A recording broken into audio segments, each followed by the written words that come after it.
कोशिश करेंगे chit chat को बिल्कुल मिनिमम रखने की। ऑलराइट, कमेंट्स पे अपन तभी लिखे जब अपन को कोई बात पूछी जाए और कोई जवाब दे लो। गुड मॉर्निंग मैंने सब बच्चों की मान ली है, तो गुड मॉर्निंग जो है वो अब लिखना बंद कर दीजिए ताकि मैं क्वेश्चंस जब आए तो उनके जवाब दे सकूं। ऑलराइट, अब कुछ बच्चे जो है वो सबसे पहले चाहते हैं कि भाई उनके दिमाग में अनेक सवाल है, फिजिक्स कैसे पढ़ें, क्या करें क्या नहीं करें। ऑलराइट, और 2-3 बच्चों ने क्वेश्चंस लिख भी दिए हैं। तो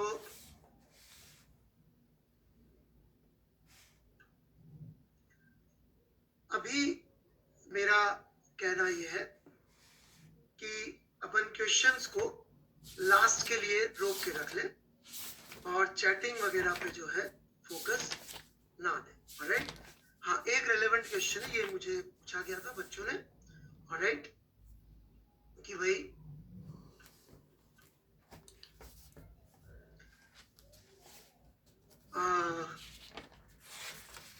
स्कूल के बाद टाइमिंग क्या हो जाएगा। तो ऑब्वियसली जब स्कूल खुल जाएंगे तो अपन alright timing would be changed. Alright, तो प्लीज चैटिंग बंद कर दीजिए।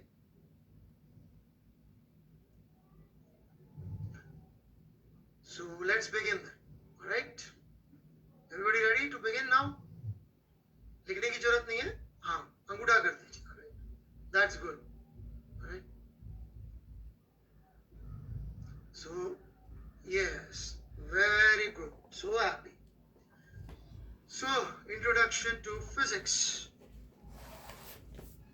here we go. पहला सवाल जो दिमाग में आता है, कांट हियर यू, बच्चों को आवाज आ रही है? नहीं आ रही क्या बच्चों जवाब? आवाज, जिनको आवाज आ रही है एक बार यस यस, आवाज आ रही है। राइट, ठीक है ठीक है, वॉइस क्लियर है, thank you thank you thank you. So first question is this कि ये पहला लेक्चर सभी लोग लेते हैं, ऑलराइट, इंट्रोडक्शन टू फिजिक्स। तो ये क्यों ले रहे हैं हम लोग ये लेक्चर? ये IIT JEE के एग्जाम में तो आना नहीं। Why? It is not going to come in IIT JEE। Alright, is it going to come in IIT JEE? फिर तो पढ़ना ही नहीं चाहिए। फिर हम क्यों पढ़ते हैं? ऑलराइट, कि व्हाट इज फिजिक्स। हाँ, मीनवाइल मैं सब बच्चों को एक रिक्वेस्ट और करना चाहूंगा। मैंने एक स्पेशल क्लास भी लिया था जिसमें हमने बताया कि पढ़ाई IIT JEE की फिलॉसफी क्या है, तो वो जरूर सुनिएगा, आपको बड़ा अच्छा लगेगा once you go through that particular lecture. Alright, वो क्लास जरूर सुनिएगा, उससे आपको IIT JEE की फिलॉसफी समझ में। ठीक है ना, YouTube पे नहीं है, स्पेशल क्लास है। ऑलराइट, तो जरूर सुनिएगा। खैर, तो मैंने पूछा कि इंट्रोडक्शन टू फिजिक्स हम क्यों पढ़ रहे हैं जब हमें पता है ऑलराइट कि IIT JEE में ऐसा कोई सवाल, इस पे क्वेश्चन बन ही नहीं सकता। तो कई बच्चों ने लिख दिया कि भाई फिजिक्स का लव है जी इसलिए पढ़ रहे हैं। ऑलराइट, देखिए मैं थोड़ा फिजिक्स के लव पे ज्यादा नहीं जानना चाहूंगा, बिकॉज मान लीजिए हमारी रैंक अच्छी आ गई JEE में, तो आई डाउट कि आप में से बहुत सारे बच्चे जो है वो ये चूज करेंगे कि साहब मैं फिजिक्स में रिसर्च करना चाहता हूँ। मैक्सिमम बोलेंगे साहब पैसा किधर मिलता है कंप्यूटर साइंस में, साहब मैं कंप्यूटर साइंस ले लेता हूँ। ये सब आप छोड़ो। ऑलराइट, वो तो ठीक है, अपन ने JEE की तैयारी करी थी तब अपन ने कर लिया। ऑलराइट, तो that is not the reason. Alright, so why we study physics का first chapter, that is introduction to physics. Okay, again बेटा, द रीजन इज दिस कि जब हम कोई सब्जेक्ट शुरू करते हैं पहली बार में, तो यदि हमें पता ही नहीं हो वो किस बारे में है, उसमें अपन से एक्सपेक्टेशन क्या है, ऑलराइट, इसमें हमसे चाहा क्या रहे, हमें क्या दिमाग में लेकर इस सब्जेक्ट में बैठना है, क्या मेंटल अप्रोच रखनी है। स्पेशल क्लास में भी लिया था कि जेई की तैयारी के लिए मेंटल अप्रोच क्या चाहिए, ऑलराइट।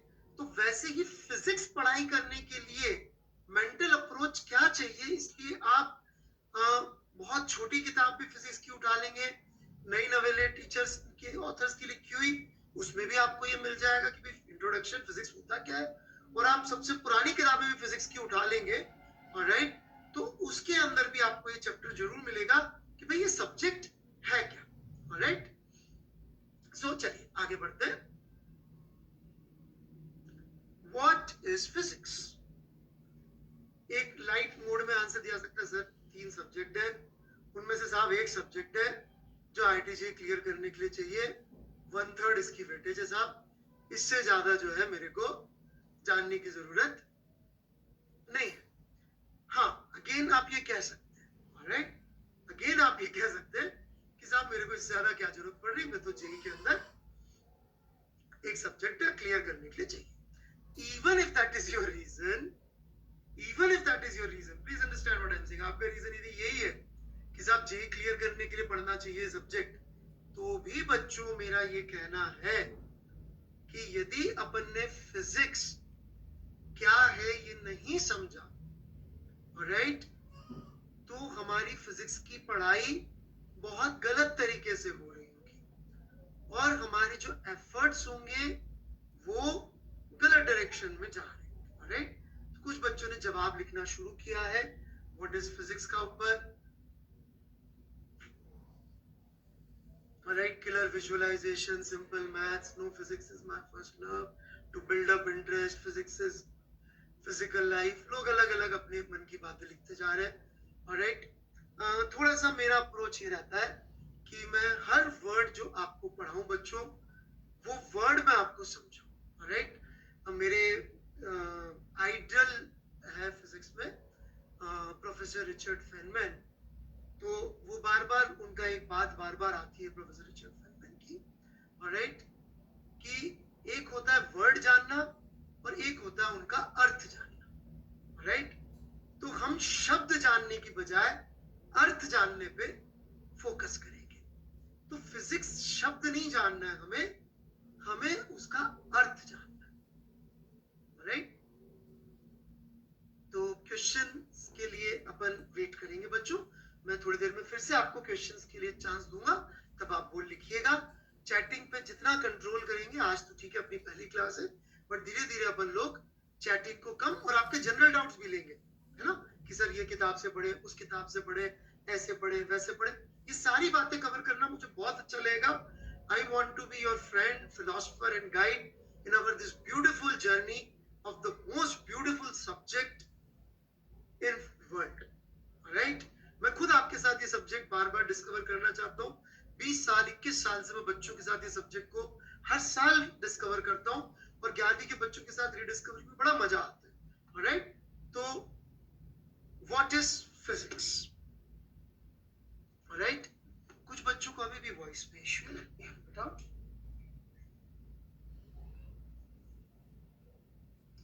तो what is physics? Let's try to answer this question now. So लोगों ने बहुत सारी चीजें लिखी है, फिजिक्स क्या है क्या नहीं है, alright. So here is my answer, alright. This is my answer of what is physics. It is the final logic of all sciences. जब साइंस के पास सारे लॉजिक जाकर खत्म हो जाते हैं, तो जो आखिरी फाइनल लॉजिक फिजिक्स बचता है, वो लॉजिक का नाम होता है बच्चों फिजिक्स। फिजिक्स मतलब कि final logic of all sciences, okay. ये कुछ बच्चे ब्लैक स्क्रीन लिख रहे हैं, मुझे थोड़ा सा, मैंने नया नया शुरू किया है, मैं ब्लैक स्क्रीन समझ के अगली क्लास में बेटा इसको इंक्लूड करने की कोशिश कर लूंगा, तो ब्लैक और व्हाइट का डिफरेंस समझ के, ठीक है। सब सवालों के जवाब दूंगा बेटा, नोट्स कैसे लिखने हैं, क्यों लिखने हैं, पर अपन, यदि मैं आपका गाइड हूं तो अपन मेरे रास्ते पे चलेंगे तो आपके सारे सवालों के जवाब मिलेंगे। आप सवाल पूछेंगे, ऑलराइट, तो डिस्ट्रैक्शन आपको होगा, आपको जवाब भी नहीं मिलेगा। तो मेरी रिक्वेस्ट यही है कि आप यहाँ पर अपने आप को रोकें और ध्यान उस पर दें जहां मैं आपको जिस जर्नी पर लेके चल रहा हूँ। Let me be your guide to this beautiful journey, rather than आप खुद अपना लिखते रहेंगे तो मजा नहीं आएगा। Now we will write, yes you can write it, okay. चलिए, तो final logic of all sciences, this is what is physics. मतलब कि जब हम साइंस की बात करेंगे तो उसमें जब हमसे कुछ लॉजिक मांगा जाएगा, जैसे कि let me give you an example, कि मान लीजिए बायोलॉजी या medicine is a science, right. तो उसमें किसी ने बोला साहब कि इस बंदे को हाइड्रोक्सी क्लोरोक्विन करके दवा दे देते हैं तो वो कोरोना वायरस से, कोविड-19 से बच सकता है या बच जाता है। इस पर रिसर्च चल रही है कुछ। तो कोई पूछेगा भाई ऐसा क्यों हो जाता है, तो जवाब मिलेगा साहब इसके अंदर जो है ये वाला केमिकल होता है, ये वाला केमिकल जाके वायरस के उस वाले प्रोटीन से जाके वो रिएक्शन करता है। बोलेंगे भाई साहब ऐसा क्यों होता है, तो बोलेंगे साहब वो केमिकल बॉन्ड बनाता है। कोई बोलेगा सर केमिकल बॉन्ड बनाता है तो केमिकल बॉन्ड क्यों बना रहा है, सब उसमें इलेक्ट्रोमैग्नेटिक या इलेक्ट्रोडायनेमिक फोर्सेस लगते हैं। ये इलेक्ट्रोडायनेमिक फोर्सेस कहां से आते हैं? Again the answer would be from physics, alright. So please understand कि आप कहीं से भी शुरू कर लीजिए साइंस में, आप उसके फाइनल आंसर या फाइनल लॉजिक पे जब पहुंचेंगे तो वो कोई लॉ ऑफ फिजिक्स ही होगा, कोई लॉ ही होगा फिजिक्स का, ऑलराइट। कोई law of physics he final logic होगा, दुनिया में कुछ भी चल रहा हो, ऑलराइट। यहाँ पे मैंने बच्चों एक वर्ड अंडरलाइन कर रखा है, साइंसेस, ऑलराइट। मैं इस पे भी बात करना चाहूंगा। Writing is too good, don't worry, I am working on it, it will be okay, alright, don't worry, मैंने बहुत अच्छी स्लाइड्स बना रखी है, डोंट वरी, राइटिंग की आपको प्रॉब्लम नहीं आएगी, ओके। सो एनीवे हो जाएगा, ऑलराइट। आप भी इस पे पढ़ने के लिए यूज्ड टू हो रहे, मैं भी इस पे पढ़ाने के लिए हो रहा हूँ, alright, don't worry about it. या इट इज हैपनिंग, ऑलराइट। कुछ बच्चे मुझे एडवाइस दे रहे हैं पेन की थिकनेस बढ़ा लो शायद सुधर जाए, ऑलराइट, इट इज होपलेस, कोई बात नहीं। ऑलराइट, सो कोई और एग्जांपल आप लेना चाहे कि भाई बारिश क्यों होती है जुलाई में, लोग बोलते हैं कि भाई यहाँ पर मॉनसून होता है इसलिए। फिर पूछेंगे जी मॉनसून क्यों होता है, तो फिर उसका लॉजिक पड़ेगा गर्मी पड़ती है, गर्मी से लो प्रेशर एरिया क्रिएट होता है। ये लॉ ऑफ थर्मोडायनेमिक्स है कि गर्मी पड़ने से प्रेशर ये ओपन सिस्टम के अंदर कम हो जाता है, या फिर साइक्लोन आया अम्फान, अगेन उसका भी आप फाइनल लॉजिक लेंगे, that would be some law of physics. I hope everybody understands this, alright. तो साइंस का कुछ भी यूज करते ही आप देखेंगे कि उसका जब अपन कोई फाइनल लॉजिक देने की कोशिश करेंगे क्यों हुआ, जिसके आगे सब लोग शांत होकर हाथ जोड़ लेंगे, हाँ भाई काम खत्म हो गया, तो वो जहां जाके लोग हाथ जोड़ लेंगे वो एक फिजिसिस्ट या एक फिजिक्स का लॉ होगा, ऑलराइट। नहीं नहीं नहीं नहीं, मैंने बिल्कुल नहीं बोला केमिस्ट्री यूजलेस है, मैंने बिल्कुल नहीं बोला है, मैंने बिल्कुल नहीं बोला बायोलॉजी यूजलेस है, मेडिकल साइंस यूजलेस है, doctors are next to god बेटा, right, they are god, but उनके भी हर चीज का जब कोई एक्सप्लेनेशन पूछेगा क्यों क्यों क्यों क्यों, तो उस क्यों, आखिरी क्यों जो होगा वो आखिरी क्यों फिजिक्स का लॉ, आखिरी क्यों would be law of physics, it would be just physics होगा और कुछ नहीं हो सकता उसके लिए, ऑलराइट। नाउ यहां मैंने एक वर्ड लिखा है बच्चों, science. How many of you understand what is science? Science क्या है? अब आप लिख सकते हैं नहीं, नेचर साइंस नहीं है, reason behind everything, to know subject, study of nature, social science, logic.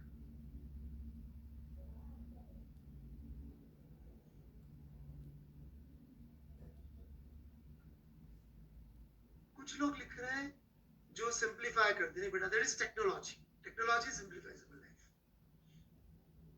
Beyond magic, study of nature,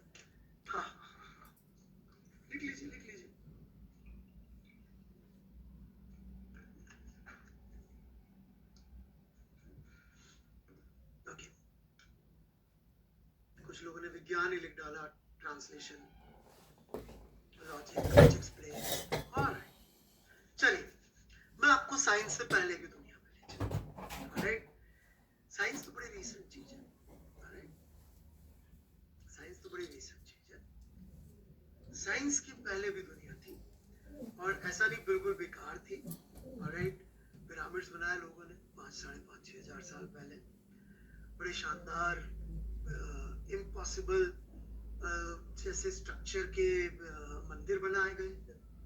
alright, और स्टार्स की पोजीशन रिकॉर्डेड है अच्छी तरीके से। ऑलराइट, तो और जो पुरानी किताबें हैं उनमें भी लॉजिक तो दे ही रखा होता था। लॉजिक थोड़ा सा बस इस तरह से होता था कि मान लीजिए गांव में बाढ़ आ गई, तो लोग पूछते थे साहब बाढ़ क्यों आ गई, तो लोग बोलते थे भाई भगवान नाराज हो गए, तुमने पाप किया था इसलिए बाढ़ आ गई।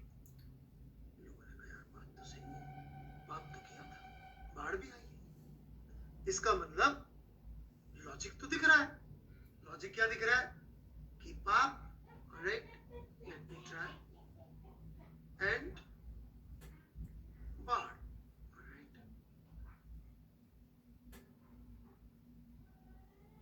राइटिंग थोड़ी सी, राइट, तो पाप और बाढ़, तो लॉजिक तो दिख रहा है, पाप किया बाढ़ आई,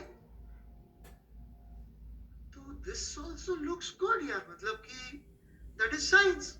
एक्सप्लेनेशन है कि भाई ये पाप और ये बाढ़, और ऐसी अपन ने हर चीज की लॉजिक दी थी। सूखा क्यों पड़ा? सूखा जी इसलिए पड़ा क्योंकि पाप किए थे। अच्छा, पाप करने से सूखा भी पड़ जाता है, बाढ़ भी आ जाती है। Okay, interesting. तो पहले जमाने में यही साइंस के नाम पे बिक जाता था। ऑलराइट, फर्स्ट क्लास बिकता था। और मतलब ऐसा नहीं, मैं हिंदुस्तान की ही बारे में नहीं बात कर रहा हूँ बच्चों, ये वर्ल्ड वाइड फिनोमेना है। ऑलराइट, इसमें मतलब कोई ये मत ले लीजिएगा कि मैं हिंदुस्तान की या किसी की बुराई कर रहा हूँ। बिफोर एनीथिंग मैं बात कर रहा हूँ साइंस के पहले की दुनिया की। Alright, same used to happen in Europe or Africa or Australia or wherever they were human beings. Alright, this is what was happening. So we need to first understand what is science. Alright, तो इस journey में मैं आपको थोड़ा और आगे लेके चलता हूँ। एक बार हम फिजिक्स क्या है से पहले साइंस और साइंटिफिक टेम्परामेंट क्या होता है, ऑलराइट, इस पे थोड़ी सी बातचीत करते हैं। कुछ बच्चों के दिमाग में फिर आ सकता है सर ये सब तो छोड़ो, आप तो ये बताओ कि सर सवाल कैसे फास्ट सॉल्व करते हैं। ऑलराइट, तो जिनके भी दिमाग में ये सवाल आ रहा हो कि सर ये सब छोड़ो, सवाल फास्ट कैसे सॉल्व करते हैं, आप तो ये बताओ। बच्चों, मैं इसका जवाब जरूर दूंगा, लेकिन मेरे हिसाब से फास्ट से ज्यादा जरूरी है सही सॉल्व करना। ऑलराइट, मैं यदि 20 सवाल जेई के अंदर 20 सवाल आते फिजिक्स के, मैं 20 सवाल जो है आधे घंटे में सॉल्व कर रहा हूँ, 20 के 20 गलत तो नेगेटिव मार्किंग आएगी।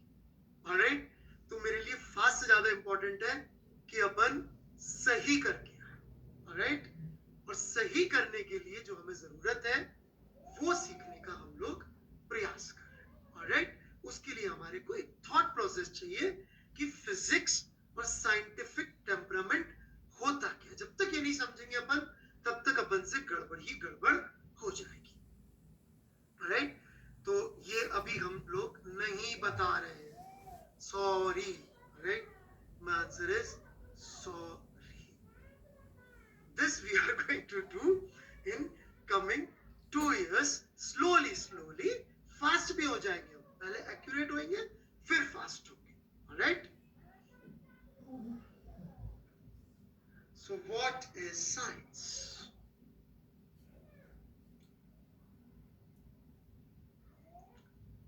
Quotation from my personal one of the gods I have in my life, alright, Richard P. Feynman। बड़ी शानदार बात कहते हैं ये। ऑलराइट, साइंस क्या है मैंने इसका आंसर नहीं दिया। ओके, साइंस क्या है, I have not answer that.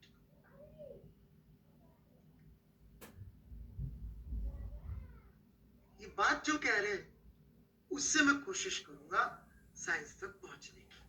Alright, नहीं, अभी आज कुछ नहीं लिखना है, आज आप मेरी आदत की, मेरी खराब राइटिंग की, ऑलराइट, मेरी आवाज की, इन सब चीजों की आदत डाल ले, ऑलराइट, अगली क्लास से अपन लिखना भी शुरू कर देंगे, ऑलराइट। आज तो अपन थोड़ा सा बातचीत कर रहे, मेल जोल कर रहे, एक दूसरे से जान पहचान कर रहे, पर जान पहचान करने के लिए, ऑलराइट, कोई जरिया तो चाहिए ना। तो मेरा जरिया बेटा साइंस है, मेरा जरिया फिजिक्स है, ऑलराइट। एक दूसरे से जान पहचान का तरीका है, ऑलराइट। हाँ, बॉन्डिंग कर रहे थ्रू साइंस, ऑलराइट। ऐसा नहीं बॉन्डिंग कर रहे कि तुम्हारे को बताओ तुम्हारी फेवरेट मिठाई कौन सी है, ऑलराइट, इस तरह से नहीं कर रहे अपन। चलिए जी, तो रिचर्ड फेनमैन क्या कहते हैं, it doesn't matter how beautiful your theory, alright, आपकी थ्योरी कितनी सुंदर है, it does not matter how smart you are,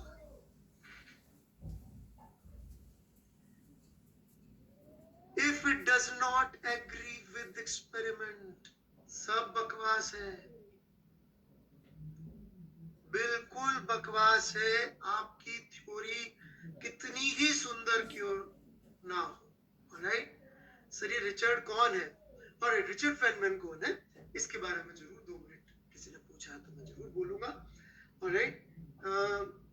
practically is one of the last theoretical physicist जिनको नोबेल प्राइज मिला था थ्योरेटिकल फिजिक्स में, उसके बाद के मैक्सिमम नोबेल प्राइज फिजिक्स के एक्सपेरिमेंटल फिजिसिस्ट को मिले, maximum, very very few Nobel laureates of physics जिन्होंने प्रैक्टिकली थ्योरी पे काम किया था रादर देन एक्सपेरिमेंटल फिजिक्स पे, एक बात। दूसरी बात, फिजिक्स में जो 4 फंडामेंटल फोर्सेस होते हैं उनमें से 2 फोर्सेस को इन्होंने कनेक्ट करके दिखा दिया था क्वांटम इलेक्ट्रोडायनामिक्स के थ्रू, ऑलराइट। ये सब तो इनके अचीवमेंट्स हैं फिजिक्स के ही, लेकिन जो जिनका अचीवमेंट जिसकी वजह से मैं इनको बहुत मानता हूँ, नहीं ये मेरे टीचर नहीं है, ये द्रोणाचार्य टाइप है, बहुत दूर है मुझसे, टाइम और स्पेस दोनों में सेपरेटेड है मुझसे, ऑलराइट, अमेरिकन फिजिसिस्ट है, he is considered greatest physics teacher ever, alright, he is considered greatest physics teacher ever।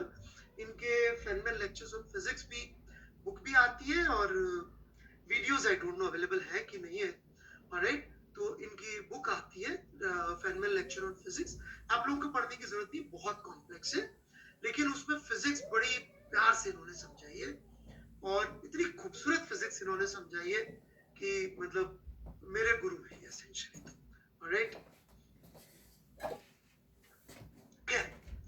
तो ये बड़ी प्यारी बात कह रहे, ये क्या कह रहे कि जी हमने जो है बहुत सुंदर थ्योरी दे दी कि साहब इसको मारा तो इतना पाप, ये चोरी करी तो पाप की इतनी डिग्री, सब अपन ने बढ़िया बढ़िया थ्योरी डिफाइन कर दी पापों के बेसिस पे और उसके कंक्लूजन्स भी निकाल दी। इनफैक्ट कॉलेज टाइम में मेरे पास टाइम बहुत होता था, ऑलराइट, तो मैंने जो है थोड़ी सी पुराण भी पढ़े हैं, थोड़ा मैंने रिलीजियस साइड पे भी पढ़ा था, तो उधर जो है लोगों ने समझा रखा भाई ये पाप करो तो इस नरक में जाओगे, वो पाप करो तो उस नरक में जाओगे, ऐसे कर करके लोगों ने फर्स्ट क्लास लॉजिक दे रखा, first class.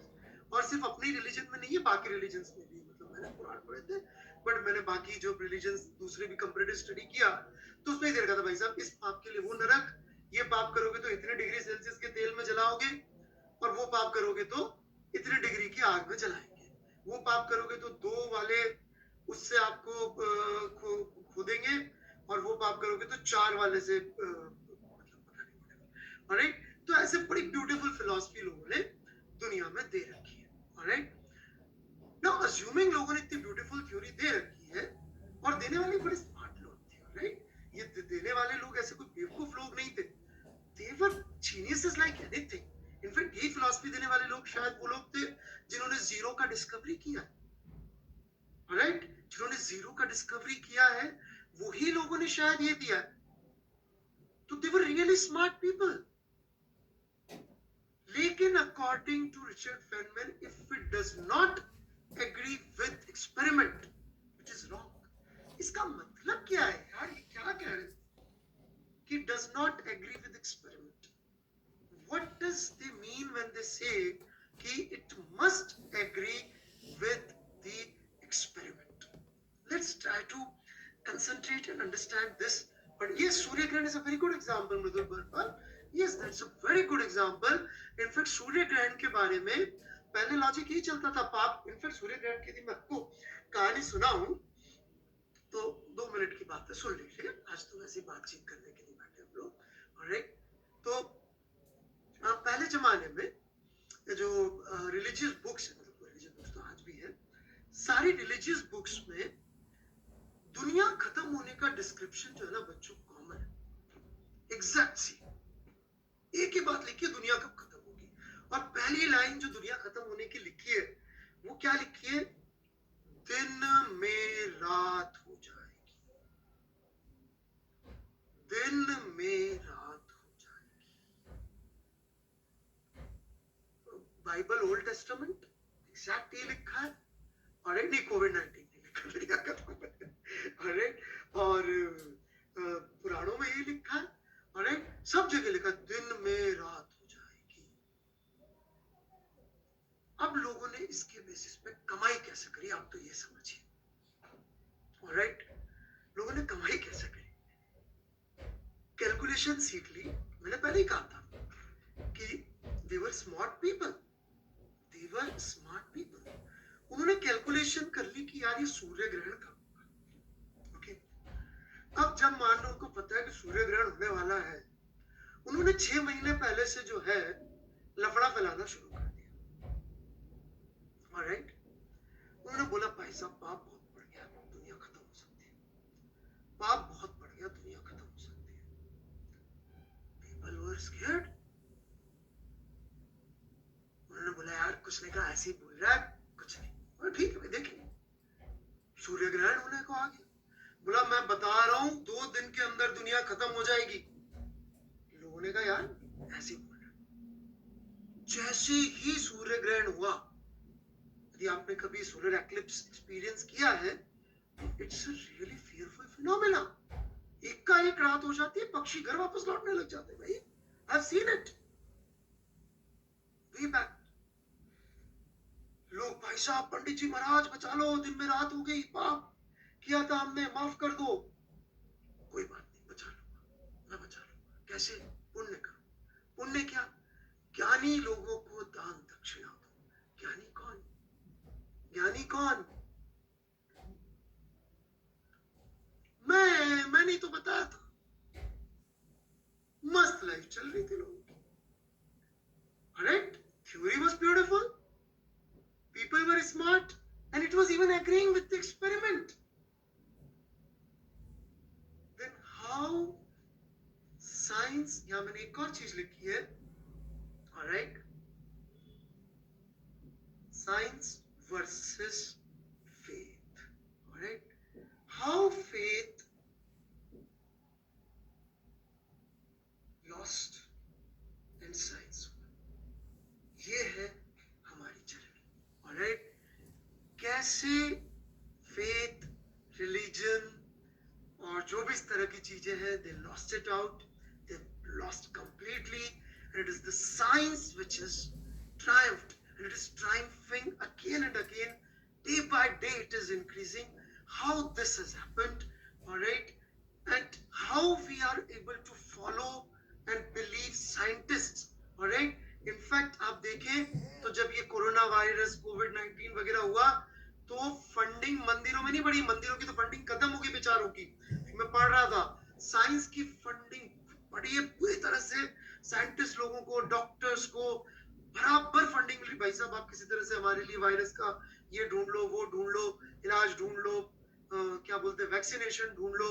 Alright, every crisis has increased our faith, our belief, our funding, our interest in science, and decreased the other side. Why it has happened? This is the journey I want you to be on with me. All right, so are you ready to be on this journey with me?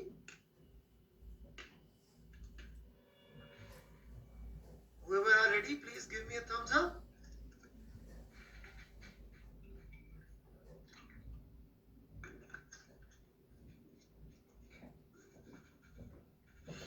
I'm gonna confuse you. Right? thumbs up are still coming, so I'm waiting.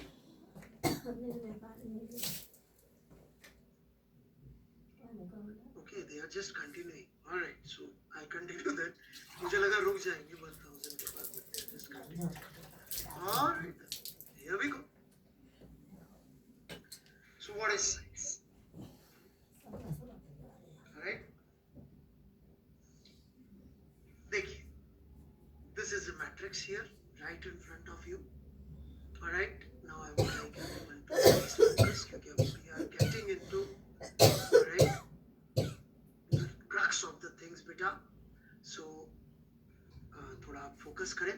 Okay, हमको कैसे पता पड़ता है कि कोई चीज science है और कोई चीज साइंस नहीं है?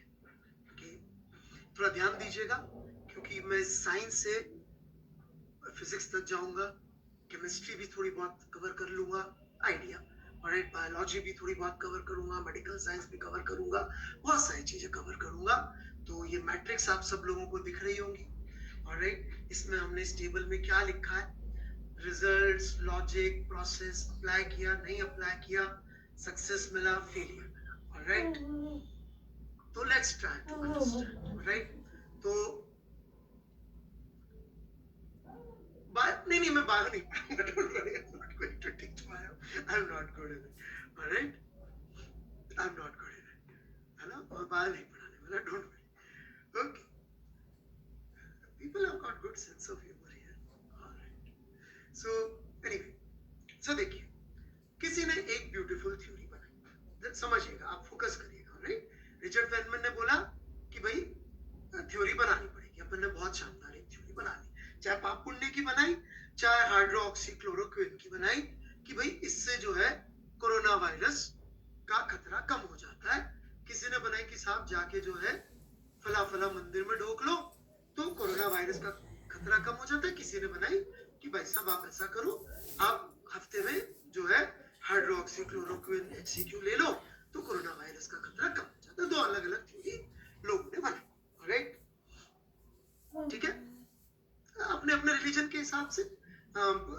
यूरोप में जो है, फ्रांस में किसी ने बनाई साहब हम जाके जो है इस चर्च में जाके ऐसा कर लेंगे तो कोरोना वायरस नहीं होगा. उसने भी थ्योरी बनाई, ब्यूटीफुल थ्योरी. थ्योरी बहुत ब्यूटीफुल है, आप सब पढ़ेंगे तो, कि भाई जीसस क्राइस्ट ने जो है हमारे लिए जो है पापों के लिए प्रायश्चित कर लिया और यदि हम उनको स्वीकार लेंगे, ऐसी बढ़िया थ्योरी है उनकी.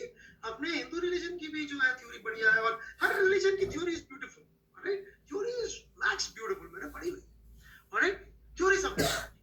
अब पता कैसे पड़ेगा कि ये साइंस है कि नहीं? How do we know it is science और not? Pay attention. Alright, theory या लॉजिक या प्रोसेस जो भी बनाया, उसको लिए अपन क्या करेंगे? दो हिस्से कर लेंगे. ये बहुत जरूरी है. ऑलराइट, दो हिस्से कर लेंगे. कुछ लोगों को बोलेंगे कि आप इसको यूज करें प्रोसेस को, कुछ को बोलेंगे आप यूज ना करें. मान लीजिए हमने कॉन्सेप्ट बना लिया कि भाई प्रेयर करनी है, ऑलराइट, फला फला तरीके से, तो कोरोना वायरस नहीं. तो अपन ने दो हिस्से कर लिए. 1000 लोग लिए, 1000 में से 500 को बोला तुम करो.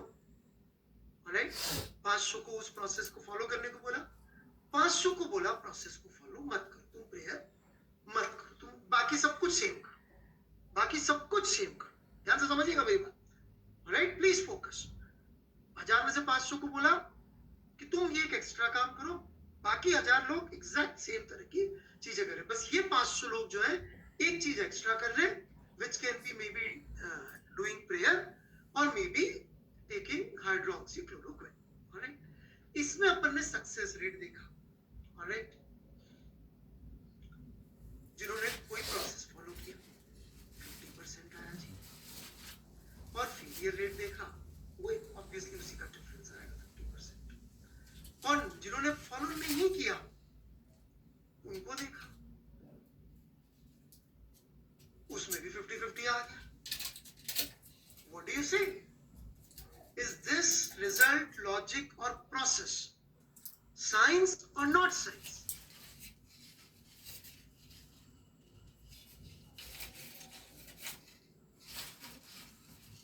ये साइंस हुआ या साइंस एक्सपेरिमेंट फेलियर हुआ कि सक्सेस हुआ? or success.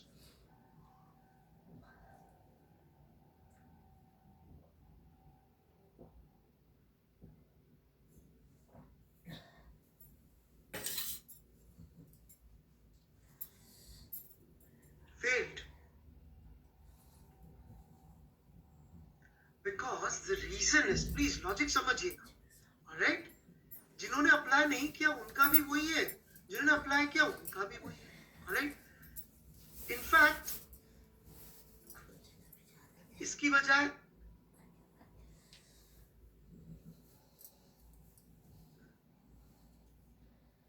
alright, इसकी बजाय यदि रिजल्ट ऐसा आता कि इसमें 60% है, लेकिन इसमें भी यदि 60% है सक्सेस का रेट, तो भी फेल ही है.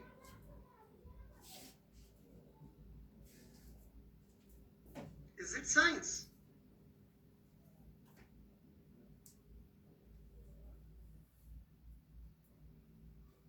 You can take part in the poll. Is it science?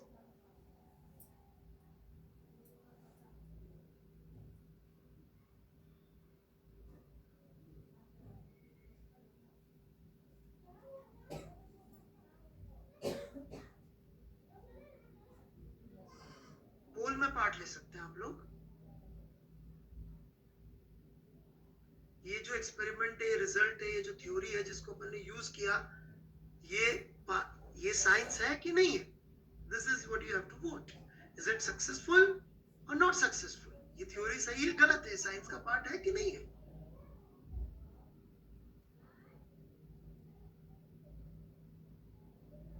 Okay,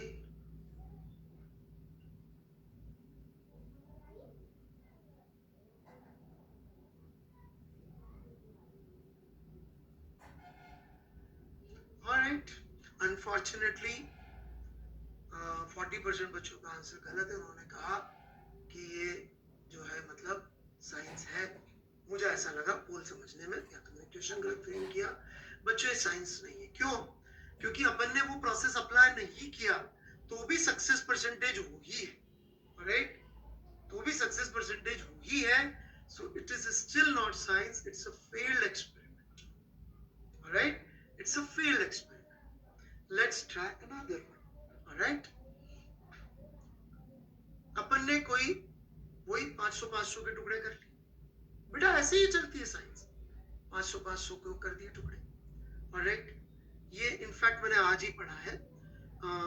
इसमें 5000 है एक्चुअल नंबर. मुंबई के अंदर 10,000 जवानों को में से 5,000 को बोला गया कि आप 10,000 को बोला गया था कि आप हाइड्रोक्सीक्लोरोक्विन ले लीजिए. ऐसा मैंने आज पढ़ा था कहीं पे. It may be wrong, but medical advice नहीं दे रहा हूँ. Okay, it's not a medical advice. तो 5,000 ने लिया दवाई जो बताई गई, भाई प्रोफिलेक्सिस ले लीजिए, शायद आपको नहीं होगा, राइट? तो उसमें जो है कोई भी नहीं मरा. जिन्होंने नहीं ली उसमें 9 लोग मरे. अब 5,000 में 9 बड़ा छोटा नंबर है वैसे तो, ऑलराइट? तो बच गए जो 1 मिनट. ये गड़बड़ लग गया मैंने, it seems. Let me control. और यहाँ पे मान लीजिए 4,990 बटा 5,000, alright?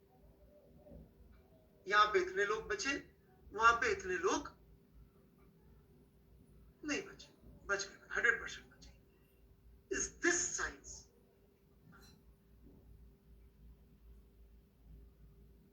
Is this science? Pole.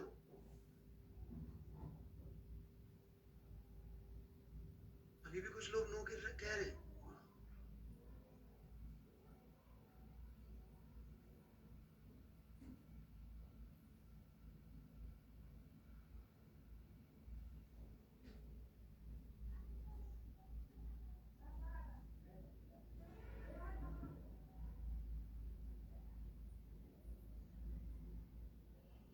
Okay, this is science.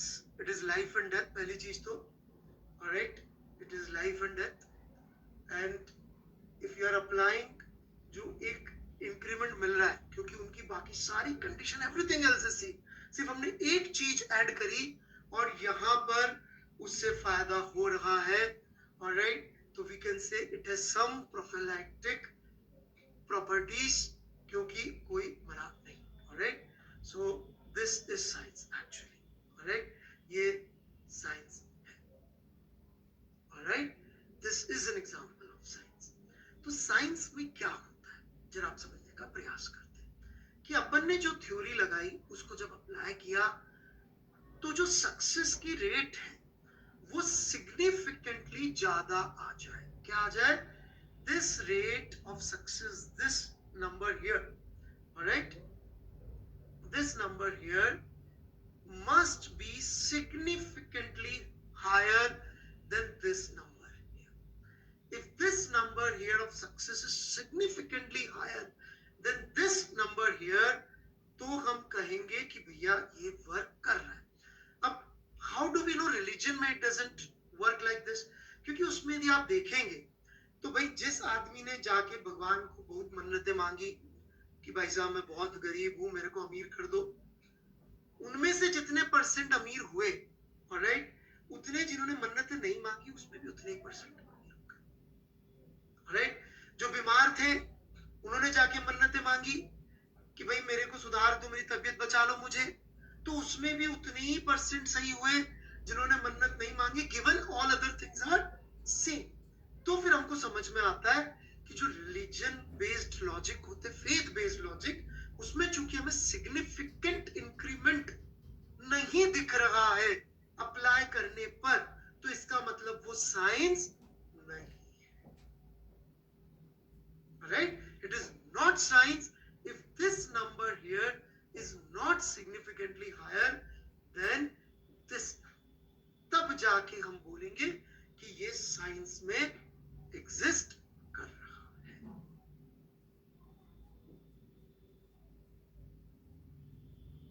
कोई कुछ पूछना चाहता है?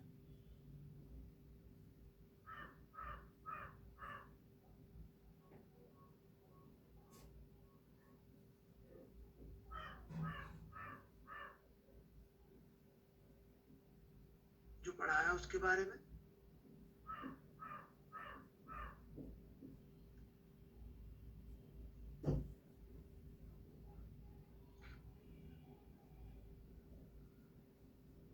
फिर से समझा? नहीं, फिलॉसफी नहीं पढ़ा रहे हैं। I'll be coming back to Newton's law. I'll be coming to Newton's law. Alright? मैं न्यूटन के बिना कोई बात ही नहीं करूंगा। हम ये कह रहे हैं कि हमने मान लीजिए दो सब चीज सेम रखनी पड़ेगी और एक एक्स्ट्रा चीज आपको लगानी पड़ेगी। ऑलराइट, जैसे ही आपने कोई एक एक्स्ट्रा चीज लगाई, अब आप देखिए दूसरों के मुकाबले, इसके मुकाबले जिन्होंने नहीं फॉलो किया और जिन्होंने फॉलो किया, जैसे कि दूसरा एग्जांपल ले लेते हैं। Alright, vaccination. ऑलराइट, जिन्होंने वैक्सीनेशन लिया किसी चीज का, बीमारी का, और वहां पर जो है कोई बीमार नहीं पड़ा, या लेट्स से वहां पे 90% लोग जो है वो बीमार नहीं पड़े, और जिन्होंने वैक्सीनेशन नहीं लिया उसके अंदर 10% लोग बीमार नहीं पड़े। ऑलराइट, मतलब वैक्सीनेशन लेने पे 10% ही फेलियर रेट है और नहीं लेने पर फेलियर रेट 90% है। इसका मतलब वी विल से कि वैक्सीनेशन और whatever we are doing is working. इसकी बजाय अपन ने बोला कि जी भगवान के मंदिर में जाके पूजा करने से हो जाएगा काम। ऑलराइट, और वहां पर जाकर जब अपन ने देखा तो क्या हुआ? 50% बीमार पड़े, 50% बीमार नहीं पड़े। ऑलराइट, जिन्होंने पूजा करी, और जिन्होंने नहीं करी, या यहाँ पे भी 50 भी जरूरत नहीं है। Right, it need not be even 50, क्योंकि कुछ बच्चे 50 से भी कंफ्यूज हो रहे हैं। तो इट मे बी सिंपली कि भाई यहाँ पे भी 10% सक्सेस रेट है। ऑलराइट, यहाँ पे भी 10% सक्सेस रेट है, आपने पूजा करी कि नहीं करी। ऑलराइट, तो इसका मतलब ये वाला जो है साइंस है और ये वाला जो है ये साइंस नहीं। ऑलराइट, चलिए आगे बढ़ते हैं। फिर से कुछ बच्चों का सवाल आ जाएगा, सर ये सब तो ठीक है सवाल कैसे सॉल्व करें सर, फिजिक्स कब शुरू होगी? अरे यार we are close, we are going towards that. Alright, ये पूछ रहा बच्चा असली पिक्चर कब स्टार्ट होगा? ऑलराइट, तो सर सवाल फास्ट कैसे सॉल्व करते हैं, आपको फिजिक्स फास्ट करवा दो। Alright, are coming to it, but पहले आपको मेरी से आदत बनानी पड़ेगी कि मैं लॉजिक पे बात करूंगा। क्यों कह रहा हूं मैं ऐसा, इसका रीजन भी, क्योंकि जब मैंने एक स्टैंडर्ड सेट कर दिया खुद के लिए, alright, yes, I am from Nucleus Education Quota, I am director of Nucleus Education Quota, alright, so anyway, तो मैं अपने लिए स्टैंडर्ड सेट कर रहा हूँ, मैं अपने लिए स्टैंडर्ड सेट कर रहा हूँ कि आगे जब मैं आपको पढ़ा रहा हूँ तो आपको पता रहे कि सर आपका स्टैंडर्ड जो है, ऑलराइट, जो आपका स्टैंडर्ड है मेरे से जो एक्सपेक्टेशन का, वो यही रहे। ये आपको स्टैंडर्ड में अपने लिए सेट कर रहा हूँ कि मैं हर चीज को लॉजिकली और टेक्निकली बिल्कुल सॉलिड तरीके से आपको बताऊंगा।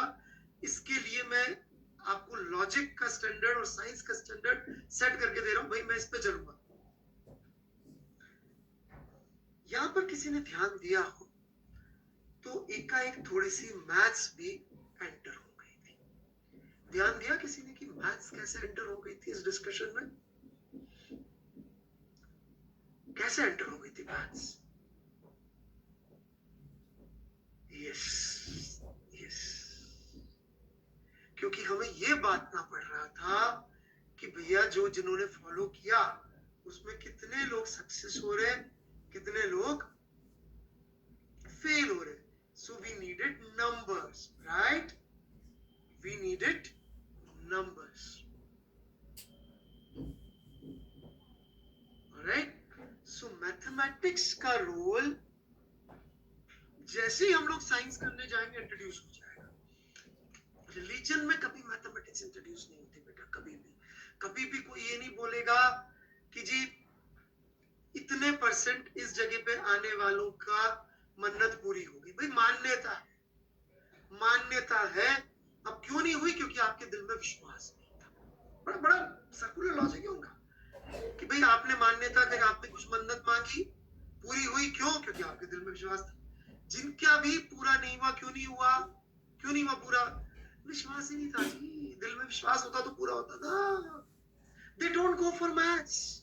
कोई भी बाबा चाबा काबा के आप प्रवचन में चले जाए, he will never use a mathematical equation. वो कभी कोई गणित की इक्वेशन नहीं बता रहा होगा, पाप पुण्य इन सब की कभी कोई मैथमेटिकल इक्वेशन नहीं दे रहा होगा कि देखो ये इक्वेशन है पाप की, दिस मल्टीप्लाइड बाय दिस, इसको डिफरेंशियल कैलकुलस लगाया, ये इसका पार्शियल डेरिवेटिव किया, फिर इंटीग्रेट कर दिया, ये आ गया, कौन से नरक में जाओगे का प्रूफ। ऐसा एक बाबा नहीं मिलेगा, ऑलराइट? कहीं कोई नहीं मिलने वाला है। No Baba Jaba is going to give you maths. But science without maths, impossible. In fact, this is what one of the great minds have said. Logic without math.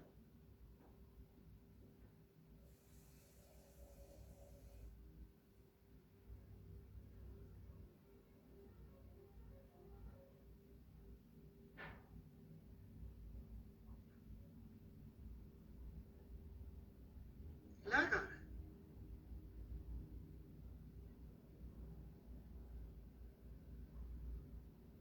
My internet is working fine. Maybe मेरे जोश के साथ internet speed जो है 20 Mbps upload की keep up नहीं कर पा रही है। Alright, maybe I need upload speed faster because शायद पढ़ाते हो मेरा शायद स्पीड इंटरनेट से ज्यादा हो जाता है। Maybe it's because of that. So let's come back. So how mathematics enters science? यही था या बाबा तक जाऊं वापस?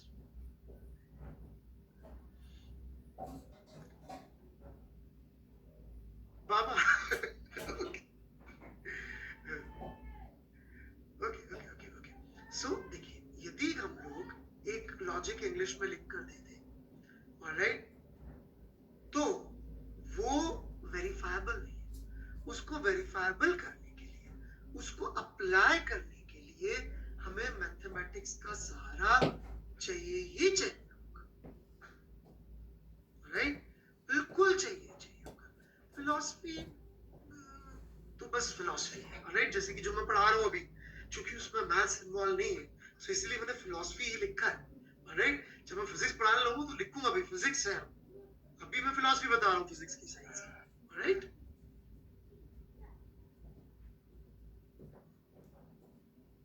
राइट? तो logic without maths is not science. Science तभी होगी जब उसमें मैथ्स होगी। दो रीजन है, please understand, there are two reasons, there are two reasons, right? What are the two reasons कि मैथ्स क्यों चाहिए साइंस के लिए, right? There are two reasons. I'm writing it down here. The first reason would be, all right, the first reason would be कि verify करने के लिए, all right, वेरीफाई करने के लिए। Second reason, all right, would be frame करने के लिए, लॉजिक को फ्रेम करने के लिए, to frame logic, all right, to frame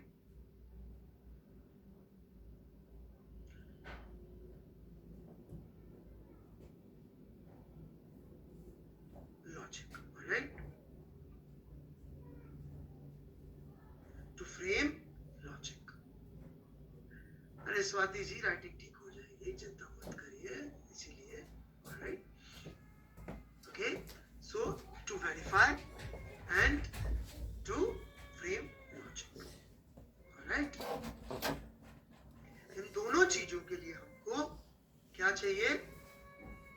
maths चाहिए, all right। I hope अभी तो कोई पूछ रहा होगा, या अभी भी कोई पूछने वाला है? रुकूं कि जाऊं? ओके, किसी ने पूछा point number 2 not understand, that's good, let's go back to frame logic, as in हम उसको वर्केबल बना सके, रिपीटेटिव बना सके, ज्यादा से ज्यादा लोग उसे यूज कर सके, तो हम तभी कर पाएंगे जब वो मैथमेटिकल फॉर्म में होगा, राइट? यदि वो मैथमेटिकल फॉर्म में नहीं होगा तो वो जो लॉजिक होगा वो वेरीफाइबल नहीं। देखा जाए दोनों बातें एक ही है, राइट? दोनों बातें एक ही है, राइट?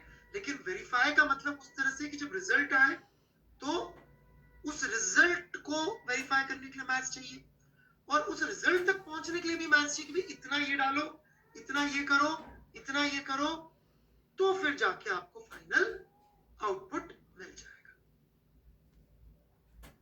राइट? बनाने के लिए और वेरीफाई करने के लिए, रिजल्ट को वेरीफाई करने के लिए मैथ्स चाहिए, एक कि कितने परसेंट सक्सेस आया, ठीक है कि नहीं? और दूसरा किस लिए चाहिए? दूसरा इसलिए चाहिए कि हम ऐसा लॉजिक दे सके कि भाई इतना, जैसे केमिस्ट्री की बात कर ले कि भाई इतना ये सब्सटेंस डालो, इतना ये सब्सटेंस डालो, तो ये बनेगा, और इतना बनेगा, तो इतना बनेगा के लिए मैथ्स चाहिए, और कितना डाले कि ये बनेगा उसके लिए मैथ्स चाहिए। तो इनपुट के लिए मैथ्स चाहिए और आउटपुट वेरीफाई करने के लिए मैथ्स चाहिए। तो इस तरह से मैथ्स चाहिए। नहीं, आज नोट से आजादी है, ऑलराइट? तो आगे बढ़ते हैं हम लोग, थोड़ा सा मैं और डीप जा रहा हूं।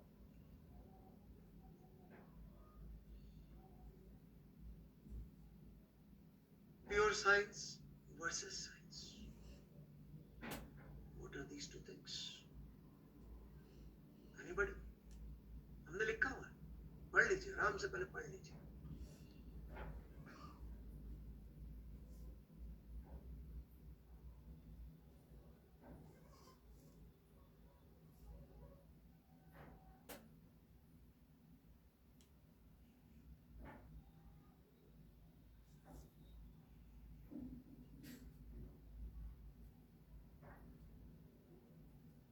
कितने लोगों को समझ में आया क्या लिखा है यहाँ पे?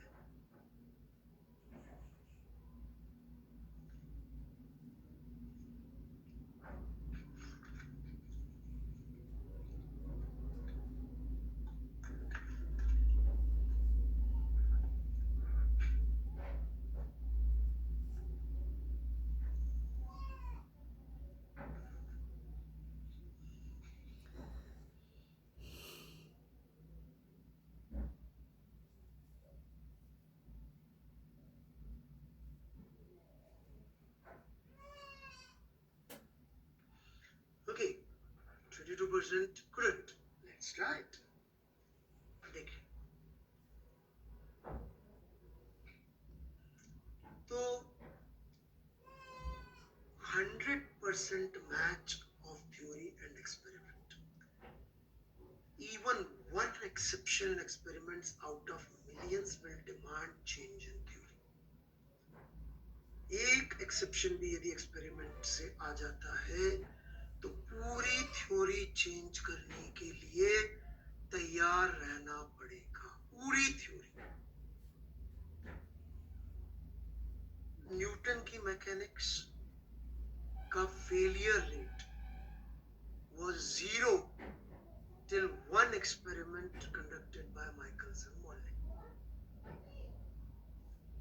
न्यूटन के थ्योरी के बाद से 1900 तक, करीब 350 सालों तक, millions of experiments must have been conducted. Every experiment agreed with Newton's theory. Every experiment agreed with Newton's theory. There was only one experiment which failed. There was only one experiment which failed in 300 years. It led to complete revival, complete change. Alright, पूरा renew करना पड़ा physics की theory को, क्योंकि एक experiment 300 सालों में theory से मैच नहीं हो रहा था। एक, समझ के देखिए मेरी बात को, एक एक्सपेरिमेंट फेल हो गया था, बस सिर्फ एक एक्सपेरिमेंट फेल हुआ था। राइट, जैसे कि नॉन प्योर साइंस का मैं एग्जांपल लेता हूं। Right, it is known as Michelson experiment. अभी अपने सिलेबस में भी नहीं, काम का भी नहीं है, so we don't need it. Right, देखिए साइंस क्या है, मैंने यदि अपन वापस पीछे चले, right, let me take you back. Even if there was a 90% success, हम इसको साइंस माने थे? Answer was yes, it was science. 90% true था तो हम साइंस मानते हैं उसको। 100% ट्रू होना जरूरी नहीं है। राइट, 100% ट्रू होना जरूरी नहीं। Maximum match of theory, right, maximum match of experiment was there. और जो नहीं होता, जैसे कि मान लीजिए मेडिकल साइंस है, it's a very good example of science which is not pure science. कैसे?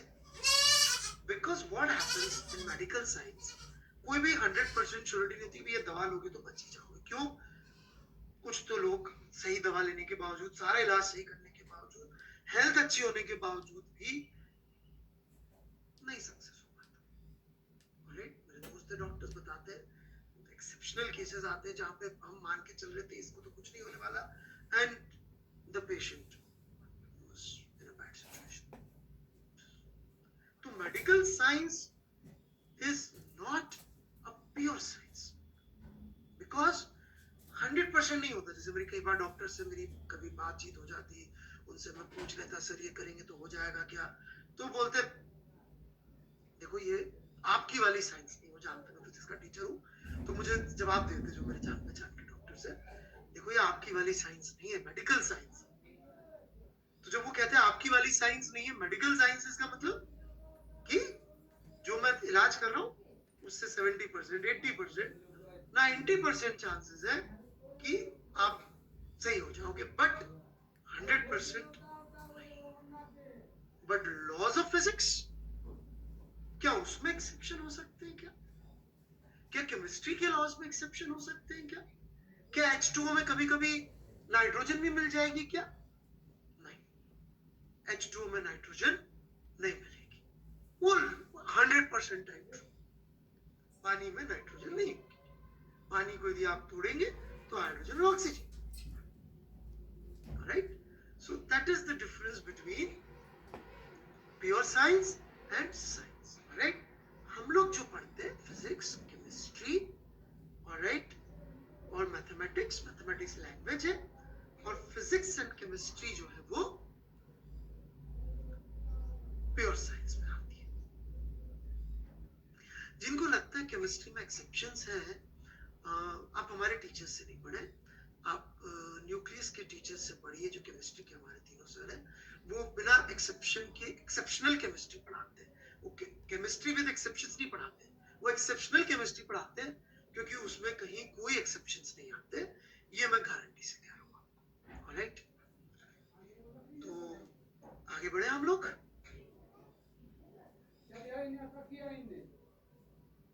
Sure, anything?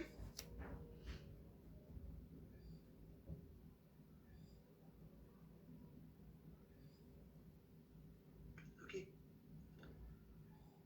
Very close, very close.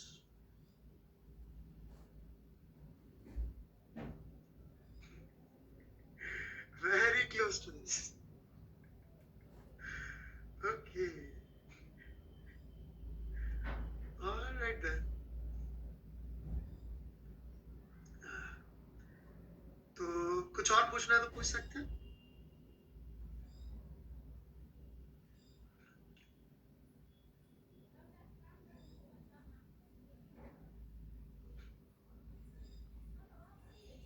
Now,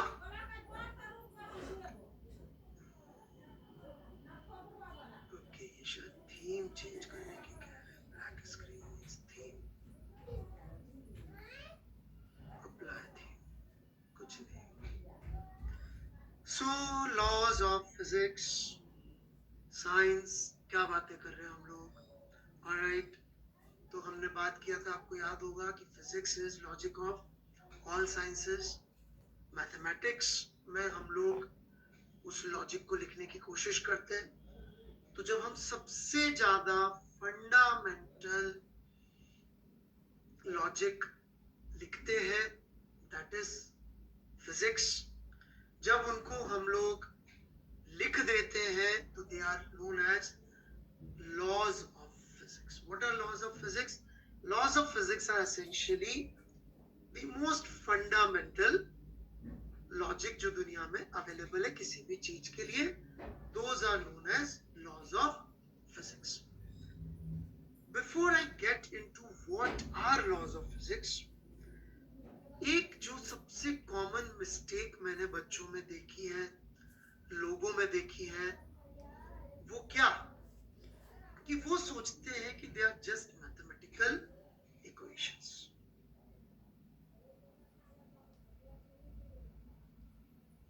So how many of you think, all right, that laws of physics are just mathematical equations?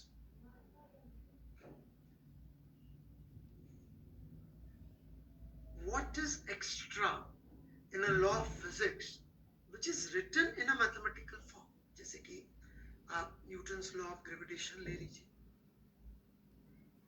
Right?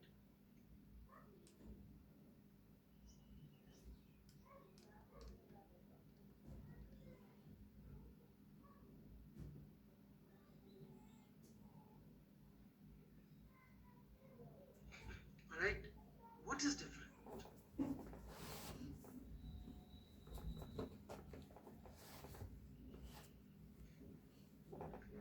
क्या चीज होगी जो एक mathematical equation को physics के law से अलग कर?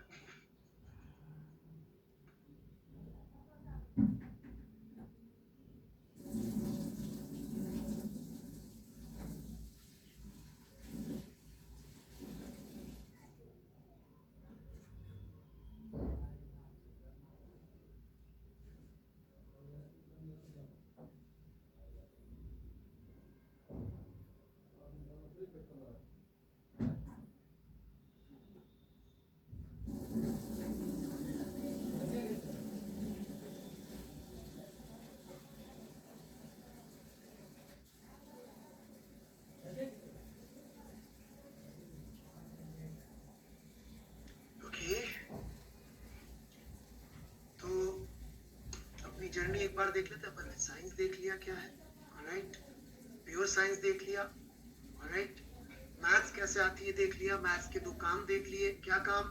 एक तो लॉ को फॉर्मुलेट ऐसे करते हैं कि वो यूज हो सके, ऑलराइट, फिर चेक कर सके, उसके लिए मैथ्स चाहिए। यहाँ तक अपन आ गए। और फिजिक्स के लॉ को जब फॉर्मुलेट करते हैं मैथमेटिकल फॉर्म में, तो वो कैसे मैथमेटिकल इक्वेशन से अलग हो जाती है, ये हम लोग अब देखना चाह रहे हैं। ऑलराइट, तो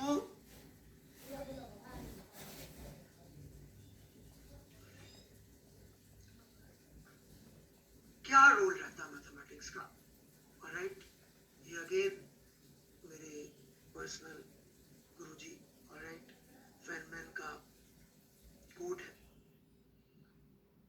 जो कि मैथमेटिशियंस को हो सकता है, ऑलराइट, अच्छा ना लगे। ये क्या कह रहे हैं? They do not really care about what they are talking about, they don't even need to know what they are talking about. मतलब मैथमेटिशियंस को ये जानने की भी जरूरत नहीं है बच्चों कि जो वो इक्वेशन लिख रहे हैं उसमें किस चीज का क्या मतलब है।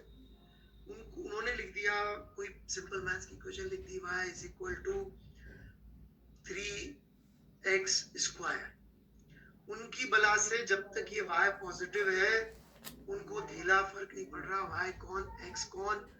वो बोलेंगे भाई y पॉजिटिव रख लेना क्योंकि तुमने सामने पॉजिटिव लिखा हुआ है, बाकी तुम x का मतलब हाथी घोड़ा गधा बिल्ली मांस जो लेना है ले लो, हमें नहीं फर्क पड़ता y क्या है, x क्या है, हमें नहीं फर्क पड़ता। We don't need to know, हमें पता ही नहीं x क्या है, मास है कि करंट है कि रेजिस्टेंस है कि वोल्टेज है। यदि वो इस इक्वेशन को फॉलो कर रहा है, मुझे नहीं जानना, जान के कर भी क्या लूंगा, right? Then what is the difference? The difference is this, all right? The difference is called causality.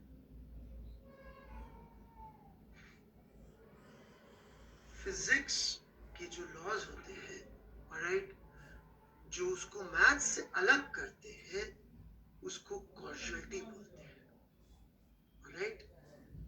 What is causality? Causality मतलब कि एक कॉज होता है एक अफेक्ट होता है, ऑलराइट? ये मैथ्स की इक्वेशन में नहीं होता। मैथ्स में इसको वो यूज करने की कोशिश करते हैं but in the form of dependent and independent variable. वो बोल देते जी जो इंडिपेंडेंट वेरिएबल है वो उसको कॉज कहना चाहते हैं, but since they don't understand what that variable means तो उनके थोड़ी सी परे चली जाती है बात, ऑलराइट? फिजिसिस्ट अंडरस्टैंड कि कॉज कौन है और अफेक्ट कौन है। तो जब फिजिसिस्ट किसी लॉ या किसी इक्वेशन की बात करते हैं तो वो समझते हैं कि अच्छा ये कॉज है ये अफेक्ट है। जैसे कि फॉर एग्जांपल यदि मैं यहाँ पे लिखूं, तो यदि मैं लिख रहा हूं current in a resistance is potential difference बटे रेजिस्टेंस। सो ये कॉजुअलिटी है। क्या कॉजुअलिटी है? कॉजुअलिटी यहां पर ये है कि ये वोल्टेज डिफरेंस एक कॉज था जिसने करंट नामक अफेक्ट प्रोड्यूस किया। समझ में आई मेरी बात? जब हमने किसी पोटेंशियल डिफरेंस को किसी रेजिस्टेंस के अक्रॉस लगाया तो उसमें जो करंट फ्लो हुआ, ऑलराइट, जो उसमें करंट फ्लो हुआ वो अफेक्ट हुआ और वोल्टेज डिफरेंस कॉज हुआ। ये एक प्योर मैथमेटिकल इक्वेशन नहीं है। Now it is become a casual equation जहां पे कॉज है वोल्टेज डिफरेंस,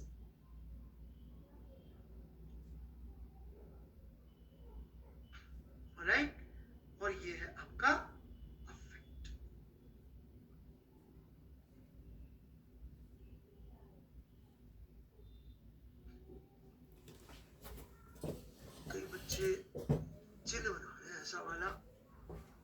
शायद ये होता होगा, सोच रहे या समझ में नहीं आया, राइट,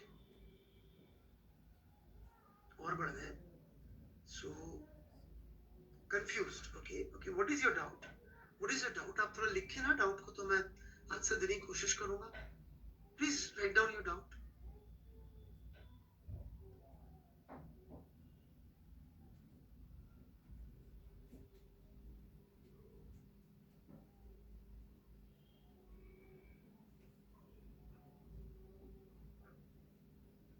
कॉजुअलिटी क्या है? क्योंकि कॉजुअलिटी ये है कि कोई भी चीज अपने आप से दुनिया में नहीं होती, राइट, जैसे कि पहले कॉजुअलिटी, कोई भी घटना हो रही है दुनिया में तो उसका कोई कारण होगा, कोई ना कोई कारण होगा, कारण से ही चीजें होती है, राइट, और वो कारण मतलब जैसे कि ये एक रेजिस्टेंस है, तो इस रेजिस्टेंस में करंट आने का कारण हम ये नहीं कह सकते किसी भगवान की मर्जी, भगवान की मर्जी नहीं कह सकते, कोई ना कोई कारण होगा, वो कारण क्या है, वो कारण एक फिजिकल क्वांटिटी होगा, एक फिजिकल प्रॉपर्टी होगा, राइट, तो जो एक फिजिकल प्रॉपर्टी, फिजिकल चीज होगी, दैट इज कॉज, तो हर चीज जो हो रही है उसके पीछे कोई कारण होना चाहिए, बिना कारण के कोई चीज नहीं होती, cause must preceded effect, right, तो एक रेजिस्टेंस में करंट का कारण उसके अक्रॉस लगाया गया पोटेंशियल डिफरेंस या फिर वोल्टेज होगा, ठीक है, इसी तरह से हम ये भी कह सकते हैं कि एक बॉडी के एक्सेलरेशन का कारण उस पे लगाया गया फोर्स होगा, समझ में आ रही बात, कि भाई एक बॉडी में यदि एक्सेलरेशन हुआ तो हम कह सकते हैं उसका कारण उस पे लगाया गया फोर्स होगा, राइट, हम ये नहीं कह सकते बॉडी एक्सेलरेट अपने आप होने लग गई, ठीक है, मास क्यों नहीं एक्सेलरेशन का कारण, क्योंकि मास जब सब में होता है तो हर चीज एक्सेलरेट नहीं होती है, लेकिन जिन पे फोर्स लगता है वो एक्सेलरेट होती है, तो इसलिए एक्सेलरेशन का कारण फोर्स हुआ, क्योंकि मास तो सबके पास था पर वो एक्सेलरेट नहीं हुई, जो एक्सेलरेट हुई वो कौन सी हुई, जिन पे फोर्स लगा, रेजिस्टेंस तो सारे वायर्स में है परंतु उनमें करंट फ्लो नहीं हुआ, लेकिन जिनमें करंट फ्लो हुआ उनमें हुआ जिनमें हमने पोटेंशियल डिफरेंस लगाया था, तो ऐसे कॉज होता है और इफेक्ट होता है, कॉज मस्ट प्रीसीड इफेक्ट, तो this is what makes physics, laws of physics different from mathematical equation. Why do we need to know that? Why do we need to know that? Anyone? क्यों ये जानना जरूरी है? Alright? क्यों maths को physics से अलग करना जरूरी है?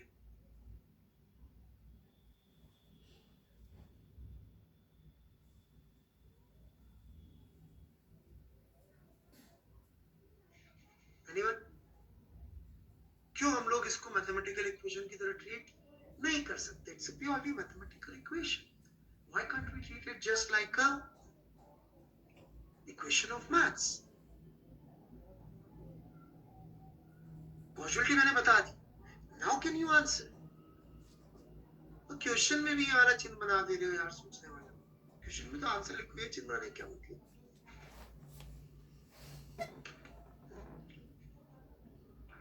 क्वेश्चन में तो you should ask this answer rather than make it recite.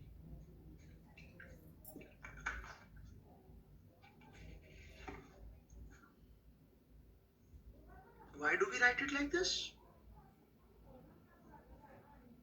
क्या जरूरत है,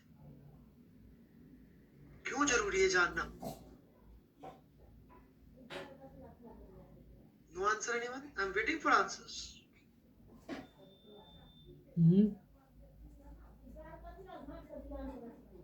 बच्चा लोग भी को ले छोड़ देवेला, को लिख नहीं रहा आंसर, बच्चा के नहीं ना, बच्चा के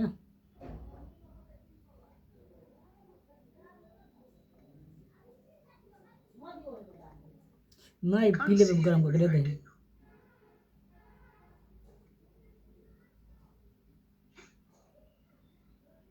चैट पे कुछ भी नहीं दिख रहा मुझे, I don't know. चलिए कोई बात नहीं, so why? Because mathematical equations को आप कैसे भी तोड़ मरोड़ के कुछ ऊल जलूल लॉजिक भी बना सकते हो। जैसे कि मैं इस मैथमेटिकल लॉजिक इक्वेशन को उठा के कल से ऐसे लिख दूं, तो मैथ्स का कोई लॉ मुझे नहीं रोकेगा इस इक्वेशन को ऐसे लिख देने से। इनफैक्ट मैथ्स की बला से तो आप ऐसे लिख दो, मैथ्स को फर्क नहीं पड़ेगा। होते बोले भैया तुम 4 0 मत करना, क्योंकि हमें इंफिनिटी नहीं चाहिए, डिफाइंड चाहिए क्वांटिटी। जब तक 4 0 नहीं है तुम लिख दो ना, ऐसा मेरे क्या फर्क पड़ रहा है। बट जो फिजिसिस्ट है वो कभी भी इस न्यूटन के लॉ ऑफ ग्रेविटेशन को ऐसे बर्दाश्त नहीं करेगा। क्यों नहीं बर्दाश्त करेगा? वो बोलेगा भाई इसमें कॉज इफेक्ट बिल्कुल उल्टे पुल्टे लग रहे, राइट? इसमें कॉज इफेक्ट बिल्कुल उल्टे पुल्टे लग रहे हैं। इसमें हमें पता ही नहीं लग रहा है कि इसको देख के तो हमें ऐसा लग रहा है कि दो ऑब्जेक्ट के बीच का डिस्टेंस इस पे डिपेंड करता है कि वो एक दूसरे पे कितना फोर्स लगाते हैं। आप समझे मेरी बात? इसको देख के तो हमें ऐसा लग रहा है कि distance between two objects is dependent on force जो वो लगा रहे हैं या whatever, right?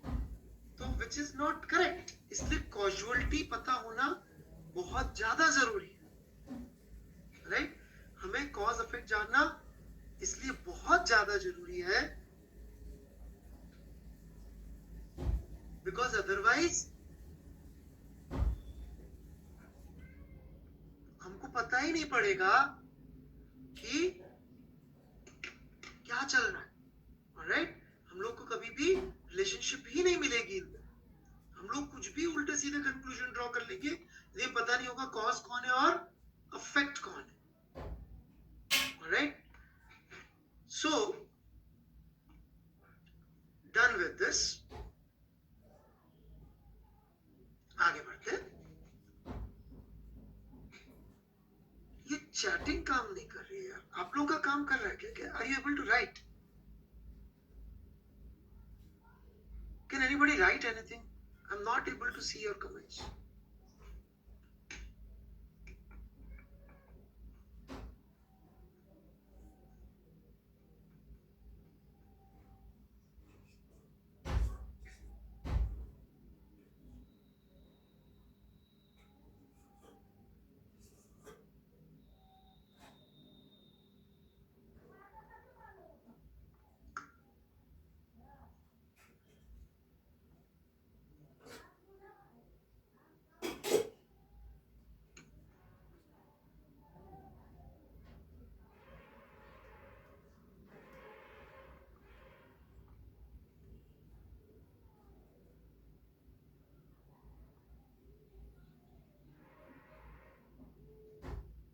I can't see you chatting actually. So I'll answer the questions rather than going further. क्योंकि questions तो आ रहे हैं लेकिन चैट में कुछ भी नहीं आ रहा है। तो जो बच्चों ने पूछा है मैं कोशिश कर लेता हूँ ओके उनका आंसर देने की। सर नोट्स की कितनी कॉपी बनानी है? फिजिक्स के लिए आप एक क्लास नोट्स की कॉपी बना सकते हैं। Which book we will follow? My prescription right now is only one book, H.C. Verma. All right. HCV is one book that I would prescribe to follow. बस यही किताब, और कोई किताब नहीं फॉलो करिए प्लीज, इंक्लूडिंग मेरी भी मत फॉलो करिए, सिर्फ HCV फॉलो करिए।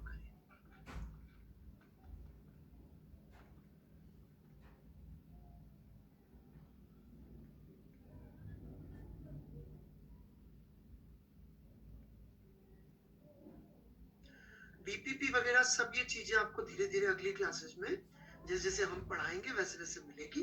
अभी फिलहाल हम लोग डीपीपी वगैरह क्योंकि अभी कुछ पढ़ा नहीं है इस वजह से।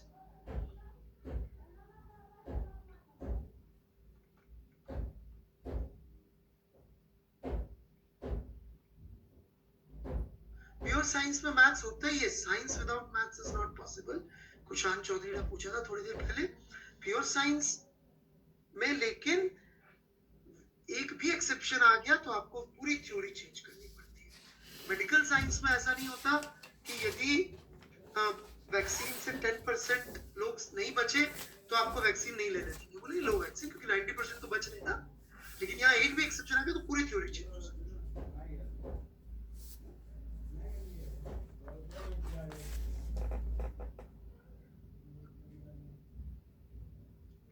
फंक्शन में नहीं होते कॉज इफेक्ट से, मतलब सीधा पार्ट को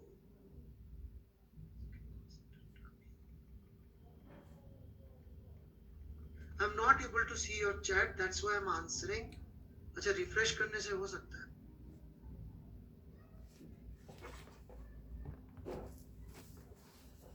Okay, now I'm able to see your comments. Okay. Okay. Okay. Alright. I was missing on your comments जो मैं पूछ रहा था तो. I'm back.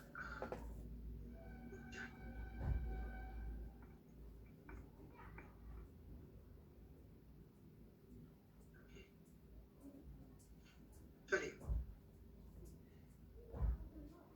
तो यहाँ तक क्लियर है? कोई डाउट्स तो यहाँ तक नहीं है, it seems. Alright. अब फिजिक्स में हम लोग जो लॉज शुरू करेंगे उसकी बजाय मैं आज आपको थोड़ा सा हमारा जो पढ़ाने का तरीका रहेगा, जो सीक्वेंस रहेगी, वो थोड़ा सा क्लियर कर देते हैं। ऑलराइट, ठीक है। तो क्या चीजें रहेगी, मैं थोड़ा सा अपनी फिलॉसफी बता दूं फिजिक्स पढ़ाने की, है ना। ये अगली क्लास में ले लेंगे अपन। ओके, देखिए हमारी फिलॉसफी फिजिक्स पढ़ाने की में एक जो अंतर है वो ये है कि हम एक तो मैथ्स जो होती है फिजिक्स में, मैथ्स ऑन नीड बेसिस चलते हैं। Okay, maths when needed, when required.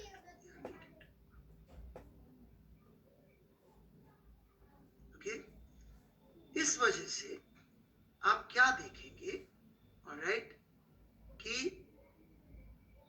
हम लोगों की सीक्वेंस जो होगी वो ऐसी नहीं होगी कि अपन बैठ के जो है पहले पूरा वेक्टर पढ़ा, फिर कैलकुलस पढ़ा, फिर अपन ने जब उसमें परेशान हो लिए तब अपन ने जाके जो है फिर फिजिक्स शुरू करी। उसमें सबसे बड़ी गलती ये होती है उस फिलॉसफी में कि बच्चे को कई बार वो मैथ्स की इक्वेशन ही फिजिक्स लगने लग जाती है। ऑलराइट, तो इस वजह से हम क्या करेंगे, मैथ्स की जहां जरूरत पड़ रही है तभी पढ़ेंगे एग्जैक्टली उस मैथ्स को, ताकि हम उसको फिजिक्स से रिलेट कर सकें। इस वजह से हमारी सीक्वेंस जो है थोड़ी सी अलग रहेगी, वो आप देखेंगे कोर्स में तो दिख जाएगी। उसमें हम लोग पहले न्यूटन्स लॉ का बेसिक ले रहे हैं, न्यूटन्स लॉ भी पूरा खत्म नहीं करेंगे, उतना न्यूटन्स लॉ लेंगे जो कम से कम मैथ से किया जा सकता है, ठीक है। उसमें कहीं बीच में हम लोग थोड़ा सा वेक्टर्स, जितना आज जरूरत पड़ेगा उतना वेक्टर्स हम लोग पढ़ा देंगे। आप कोर्स कंटेंट देख सकते हैं, उसमें पूरा सीक्वेंस दे रखा है। तो उसमें आप देखेंगे कि हम लोग फिर थोड़ा सा वेक्टर्स इंट्रोड्यूस कर देंगे जरूरत के हिसाब से, फिर अपन आगे बढ़ेंगे। फिर अपन जब आगे बढ़ेंगे मैथ्स न्यूटन्स लॉ से, तो यूनिट्स एंड डायमेंशन पढ़ लेंगे, क्योंकि वो बड़ा इजी सा होता है। जब तक अपन यूनिट्स एंड डायमेंशन कर रहे होंगे तब तक न्यूटन्स लॉ की थोड़ी प्रैक्टिस कर लेंगे। फिर जब यूनिट्स एंड डायमेंशन हो जाएगी तो हम काइनेमेटिक्स शुरू करेंगे। जब अपन काइनेमेटिक्स शुरू करेंगे तो हमें काइनेमेटिक्स के अंदर जरूरत पड़ती है थोड़ी सी कैलकुलस की, तो अपन तब कैलकुलस पढ़ लेंगे और पढ़ते ही उसको यूज करेंगे। पढ़ते ही यूज करेंगे तो समझ में आ जाएगी कि अच्छा कहाँ पे लगती है कैलकुलस। जबरदस्ती कैलकुलस का बोझ लेके नहीं घूमना है, जब जरूरत पड़ेगी तब पढ़ेगी। अब इसमें भी यार ऐसा वाला चिन्ह बना दे रहे, ऑलराइट। ऐसे ऐसे मैथ्स अपन नीड बेसिस पे सीखते चलेंगे तो अपनी मैथ्स भी कवर होती रहेगी और फिजिक्स में मैथ्स का डर भी नहीं लगेगा। हर चीज हम बहुत फंडामेंटल से पकड़ के चलेंगे कि अपन को कहीं किसी तरह का कंफ्यूजन ना हो और मैथ्स का जबरदस्ती अपने सिर पे बोझ भी ना आए, ठीक है कि नहीं। और ये टेक्निक ऐसा नहीं है कि मेरी है, ऑलराइट। वर्ल्ड वाइड जो नई टेक्स्ट बुक्स आ रही हैं वो मैथ्स को नीड बेसिस पर ही ले रही है। वो मैथ्स को ऐसे पूरी की पूरी एक साथ पहले 2 चैप्टर पढ़ा दिए बेसिक मैथमेटिक्स करके, हाँ आज से 20 साल पहले दुनिया में यही तरीका था पढ़ाने का। मैंने खुद ने 15 साल ऐसे ही पढ़ाया पिछले, लेकिन जो नई वर्ल्ड वाइड टेक्स्ट बुक्स आ रही है वो ऐसा कर रही है। ऑलराइट, और न्यूक्लियस पे मैंने जब इसको 2 साल 3 साल से अप्लाई करना शुरू किया तो बच्चों को बहुत मजा आया, उनके लिए फिजिक्स बहुत आसान होने लग गई। क्यों? क्योंकि उनको वो मैथ्स का जबरदस्ती का लोड नहीं आया। हाँ, बच्चे बेसिक से पढ़ाएंगे, हर चीज बहुत बेसिक से पढ़ाएंगे कि भाई न्यूटन का फर्स्ट लॉ क्या है, यहां से हम लोग शुरू करेंगे। राइट, लेकिन जो वर्ल्ड वाइड अभी जो तरीका दुनिया में चल रहा है वो इंडिया में भी आ जाएगा अगले 10-15 सालों में, लेकिन अभी नहीं है। अभी तो तरीका ये है जो पिछले 100 साल से चल रहा है कि पहले तो बच्चे को कैलकुलस और वेक्टर्स पढ़ा दो और फिर उसके बाद अपन कुछ और पढ़ाओ। तो हम वो वाला तरीका फॉलो नहीं करेंगे। राइट, इसके अलावा कुछ और है तो बोले। एक टेलीग्राम का कुछ पूछ रहे तो मैं ये पता करके, टेलीग्राम ग्रुप तो मुझे पता है बनाया जा सकते हैं, कितना कैसे बनाना है वैसा अपन कर देंगे। ऑलराइट,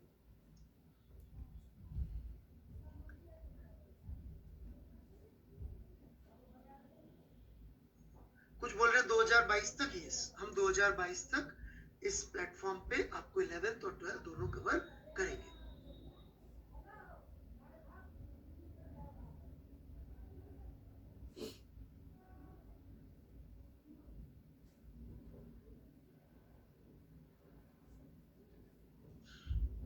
इरोडोव में बेटा दम नहीं है, दम है इरोडोव कराने वाले में होना चाहिए और करने वाले में होना चाहिए। ऑलराइट, तो इरोडोव अपने आप में कुछ नहीं है। इरोडोव को कौन से सवाल किस फिलॉसफी से दिया गया है, उसके पीछे कौन से लॉजिक समझना है, वो काम आएगा आपके। राइट, मटेरियल हम यहाँ पे दे देंगे। ओलंपियाड के लिए भी हो सकता है मैं स्पेशल क्लासेस वगैरह शुरू करूं, लेट्स सी। ऑलराइट, न्यूक्लियस पे होती है तो न्यूक्लियस के थ्रू हम आपको ओलंपियाड की भी स्पेशल क्लासेस करा सकते हैं, केपीवाई की भी स्पेशल क्लासेस लगा सकते हैं हम। ऑलराइट, रेगुलर होगी classes, would be regular. Material nucleus का होगा, बिल्कुल सही, मटेरियल न्यूक्लियस का ही होगा जो हम आपको देते रहेंगे। मैं अपनी किताब प्रिस्क्राइब नहीं कर रहा, एच सी वर्मा वो बहुत ज्यादा अच्छी लिखी हुई है। मैंने लिखी है किताब, लेकिन मुझे उसमें बड़ी कमियां दिखती है क्योंकि मैंने लिखी है और तो, लेकिन मुझे एच सी वर्मा सर की बुक बहुत ज्यादा अच्छी लगती है। ऑलराइट, तो हम एच सी वर्मा बुक की फॉलो कर रहे होंगे एक्चुअली ड्यूरिंग दिस। हाँ, मैंने लिखी है reasoning, but I prescribe H C Verma. Alright, और कोई 1 मिनट बचा है बस।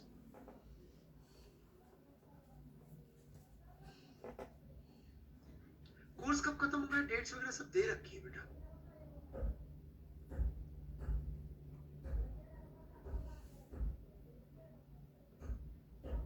मैंने जवाब दे दिया 2022 तक का। ये बच्चा यहाँ पे जो है 11वीं में 12वीं के डाउट्स पूछेगा तो मैं जवाब नहीं दे पाऊंगा।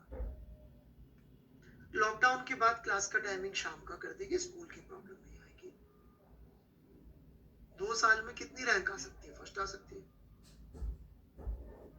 डीपीपी भी मिलेंगे। आज कोई मॉड्यूल नहीं है, हम दे देंगे, जब पढ़ाएंगे तभी देंगे ना।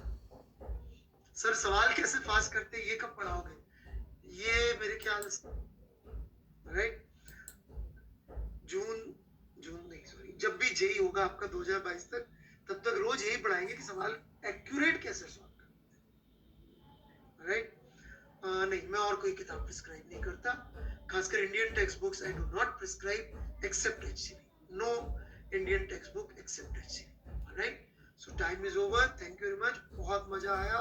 कॉजुअलिटी यदि नहीं समझ में आई है तो मैं अगली क्लास में फिर से